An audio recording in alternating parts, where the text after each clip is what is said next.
Hi everyone, welcome to my channel commerce with शिखा।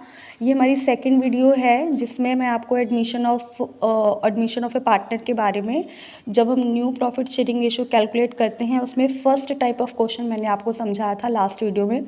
अब हम इस वीडियो में आगे कंटिन्यू करेंगे कि और कौन सी तरह के new profit sharing ratio calculation के क्वेश्चन जो हैं वो हमारे पास होते हैं।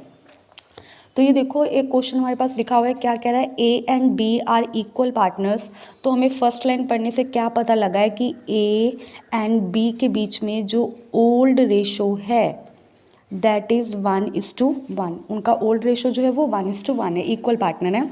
दे एडमिटेड सी फॉर 1/4 शेयर, कहता है उन्होंने सी की एडमिशन दी है। अब देखो सी का शेयर उन्होंने कितना दिया है, 1/4। फिर कहते हैं in future the ratio of A and B would be 3:1। कहता है वो फ्यूचर में किस रेशो में शेयर करना चाहते हैं, 3:1 रेशो में शेयर करना चाहते हैं।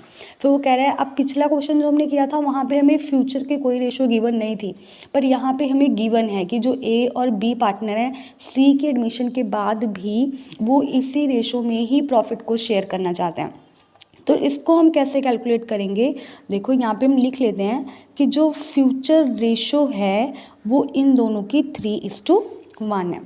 तो यहाँ पे हम स्टार्ट इसको वैसे ही करेंगे। सबसे पहले लेट द टोटल प्रॉफिट जो है दैट इज़ 1।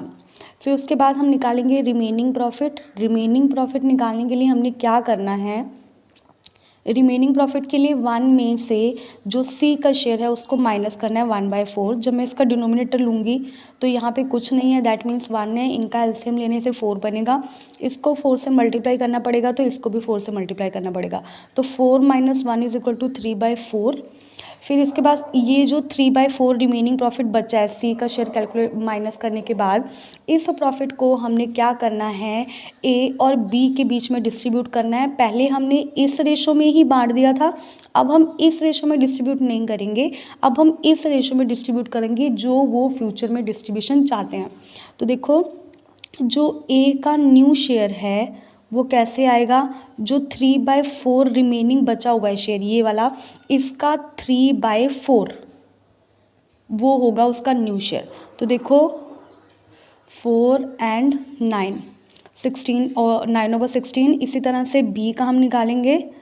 बी का न्यू शेयर जो आने वाला है वो भी जो रिमेनिंग शेयर था 3/4 उसका शेयर बी का 1/4। तो इनको जब हम मल्टीप्लाई करेंगे 16 and 3, तो जो न्यू रेशो बनेगी इन तीनों के बीच में, न्यू रेशो जो होगी वो ए बी एंड सी तीनों पार्टनर्स के बीच में होनी है।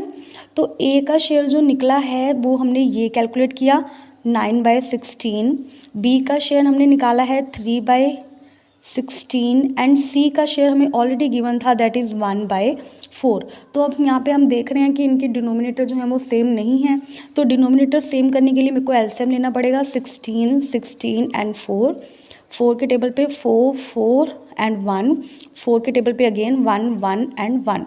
तो इनको जो मल्टीप्लाई करेंगे वो हमारा बनेगा 16। इट मीन्स इनका डिनोमिनेटर जो है वो 16 बनाना है हमें। यहाँ पे कुछ कोई चेंज नहीं होगा तो ऊपर की वैल्यू सेम आएगी, यहाँ भी कोई चेंज नहीं होगा ऊपर की वैल्यू सेम आएगी।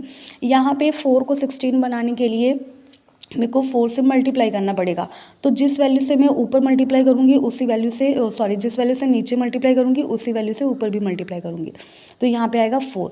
तो न्यू रेशो कितनी आएगी, 9:3:4। क्लियर। ये हमारा सेकंड टाइप ऑफ क्वेश्चन था जब हम new profit sharing ratio calculate करते हैं। यहाँ पे फ़र्क क्या था कि जो हमें फ्यूचर रेशो जिस रेशो में वो शेयर करना चाहते हैं वो हमें ऑलरेडी गिवन था।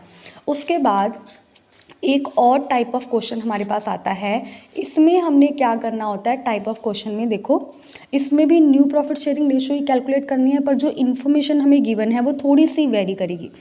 P and Q are two partners sharing profit and losses in the ratio of 7:3। हम लिख लेते हैं P and Q के बीच में जो ओल्ड रेशो हमें गिवन है दैट इज़ 7:3। 3। उसके बाद वो बोल रहा है R is admitted into the business for 1/4 share. तो आर का एडमिशन किस लिए हो रहा है? 1/4 शेयर के लिए। विच ही एक्वायर, यहाँ पे acquire word is very very important. Which he acquire from P and Q. कहता जो आर का शेयर है वो पी और क्यू से 2:1 रेशो में ले रहा है। ठीक है जी, इसका मतलब ये आ रहा है लाइन को पढ़ने से कि जो आर का शेयर है 1/4 उसको पी और क्यू से आर जो है वो एक्वायर कर रहा है इन द रेशो ऑफ 2:1। तो ये पी और क्यू की सेक्रीफाइस है कि पी और क्यू अपना शेयर जो है वो उसको पे कर रहे हैं आर को। तो हम यहाँ पे क्या करेंगे, अब यहाँ पे थोड़ा सा कैलकुलेशन वेरी करेगा। देखो जो अब P अपने शेयर से सेक्रीफाइस कर रहा है, P जो है इसका शेयर पे कर रहा है, इसलिए P का हम सबसे पहले यहाँ पे सेक्रीफाइस निकालेंगे। कैसे कि जो R का शेयर था 1/4 उसका ये देखो 2:1 दिया था उन दोनों का सेक्रीफाइसिंग रेशो। R के शेयर का, R का शेयर कितना है 1/4 का 2/3 जो है वो P पे करेगा। और इसी तरह से Q देखो, Q का शेयर कैसे आएगा सेक्रीफाइस, क्यू का सेक्रीफाइस जो है 1/4 का इधर से 1/3 ये क्यू सेक्रीफाइस करेगा। तो 4, 12, 2 और यहाँ पे 12, 1। तो ये जो है ये इनका सेक्रीफाइसिंग रेशो भी बन सकता है, दैट इज़ 2:1 जो मैं ऑलरेडी गिवन था। तो अब ये तो इनके सेक्रीफाइस आएंगे मल्टीप्लाई करने के बाद, तो इनका न्यू शेयर कैसे निकलेगा? देखो P का न्यू शेयर जो उसका पुराना शेयर था दैट इज़ 7/10, यहाँ से देखो उसका 7/10 पुराना शेयर था, उसमें से 2/12 जो है उसने दे दिया क्यू को, उसने जिसकी एडमिशन हुई है आर की एडमिशन हुई है, आर को पे कर दिया। तो 7/10 में से 2/12 जब निकल गया तो कितना शेयर बचेगा? और इसी तरह से क्यू का न्यू शेयर कैसे आएगा कि जो क्यू का पुराना शेयर था उसका पुराना शेयर कितना था 3/10, 3/10 में से 1/12 जब चला गया तो इनका हम डिनोमिनेटर सेम करेंगे। तो पहले हम इसका एलसीएम ले लेते हैं, तो क्योंकि यहाँ पे जो है इनके सेम नहीं है, तो जब हम एलसीएम लेंगे 10, 12 और 2 के टेबल पे 5, 6, 5 के टेबल पे 1, 6, देन 6 के टेबल पे कर लेते हैं तो 2 एंड 60। जब हम इनको मल्टीप्लाई करेंगे तो 60 बनेगा, इसको मतलब 6 से मल्टीप्लाई करना है 60 बनाने के लिए, तो इधर भी 6 से ही मल्टीप्लाई करेंगे हम। ठीक है, क्योंकि जिस वैल्यू से उसको मल्टीप्लाई करना होता है सेम वैल्यू से उसको भी मल्टीप्लाई करना होता है। और उसके बाद इसको हम 12 को 60 बनाने के लिए 5 से मल्टीप्लाई करेंगे और इधर भी 5 से मल्टीप्लाई करेंगे।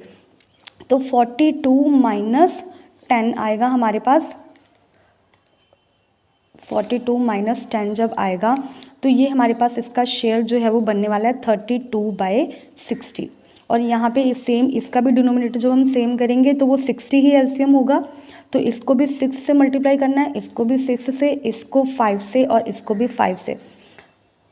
18 माइनस 5 तो ये बनेगा 13/60। तो जब हम न्यू रेशो बनाएंगे, न्यू रेशो कैलकुलेशन कैसे अब बनेगी P and Q and R। तो P का न्यू शेयर हमने अब P का न्यू शेयर निकाला है 32/60, Q का न्यू शेयर निकाला है 13/60 और R का उसने 1/4 जो है वो दिया था। तो इसका डिनोमिनेटर भी सेम करना पड़ेगा, तो इसको हमें 60 बनाना है। तो इसको 60 बनाने के लिए मेरे को 15 से मल्टीप्लाई करना पड़ेगा, तो इधर भी 15 से मल्टीप्लाई होगा। तो देखो अब रेशो क्या बनेगी 32:13:15, ये हमारा आंसर है। ठीक है जी, ये 2 तरह के क्वेश्चंस थे जो मैंने आपको समझाए new profit sharing ratio calculation के। आई होप आपको समझ में आए होंगे। Okay, thank you ji.